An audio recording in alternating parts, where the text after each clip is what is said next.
এই গোল টেবিলটার আমি ঠিক বুঝিনি আর কি।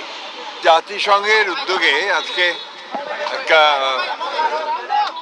গোল টেবিল বৈঠক আহ্বান করেছিল। এখানে রাজনৈতিক দলের কয়েকজন নেতা ছিলেন, খুব সিলেক্টেড দেখলাম, আর কমিশনের প্রধানরা ছিলেন।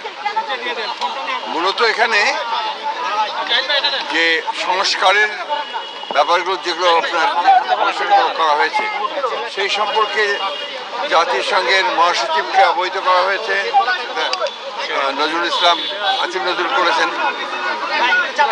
আমরা আমাদের বক্তব্যের মধ্যে যে কথা আমরা বলে আসছি সে একই কথা বলেছি আমরা, যে সংস্কার তো অবশ্যই করতে হবে। আমরা তো সংস্কারের কথা সবার আগে বলেছি, সেই সংস্কারটা অবশ্যই করতে হবে, কিন্তু সেই সংস্কারটা যত দ্রুত করা যায়।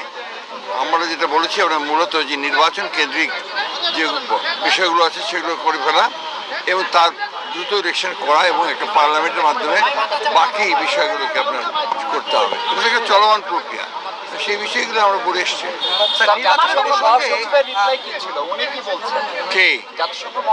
না না, উনি এই ব্যাপারে কোনো কমেন্ট করেন, এটা আভ্যন্তরীণ ব্যাপারে। আসলে এই গোল টেবিলটার আমি ঠিক বুঝিনি আর কি।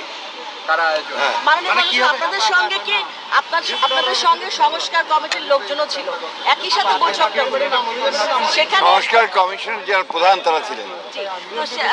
সেখানে যে সংস্কারের কথাগুলো এলো, আপনারা কি কোনো টাইম ফ্রেমের কথা বললেন যে এত দূর? আমরা এখন ওখানে টাইম ফ্রেম কথা বলার কোনো প্রয়োজন নাই, কারণ এটা তো সম্পূর্ণ আমাদের আভ্যন্তরীণ ব্যাপার।